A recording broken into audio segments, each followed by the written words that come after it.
When it comes to roads, there are state highways, there are interstate highways.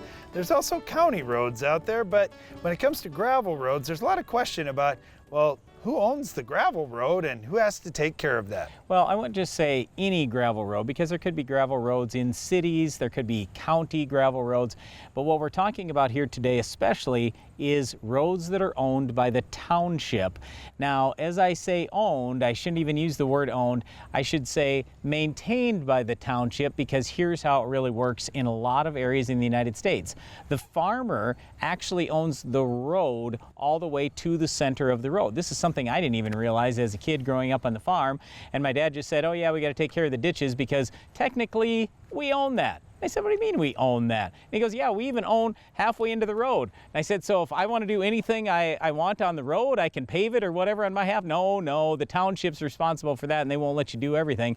But technically, yes, we not only own to the center of the road, he said, we also pay taxes to the center of the road. So we have all these acres that we can't harvest, yet we have to pay tax on it. Well, it is kind of interesting because, to your point, you may own an 80-acre field, and really you might only be farming 75 or 77 acres of it, because some of those acres are the ditch and are half of that road.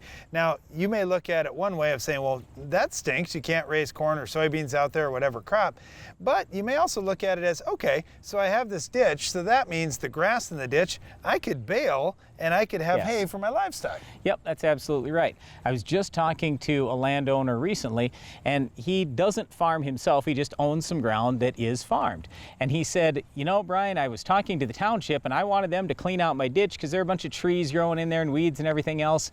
And the township, they weren't very responsive to this at all. And I said, well, I'll tell you why, is because the township has a limited amount of money and technically you own that ditch. It's yours. So like on our farm, we have always taken care of our own ditches, and I said, I'm going to assume that the township wants you to do the same thing.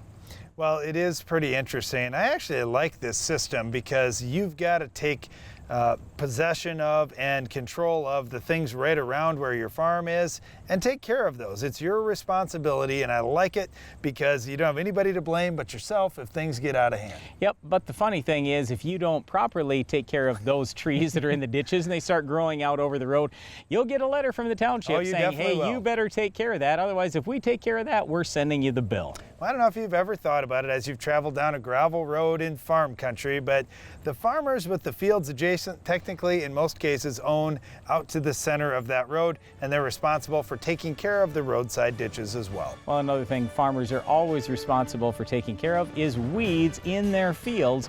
We're going to talk about this week's Weed of the Week later in the show, but can you identify this one?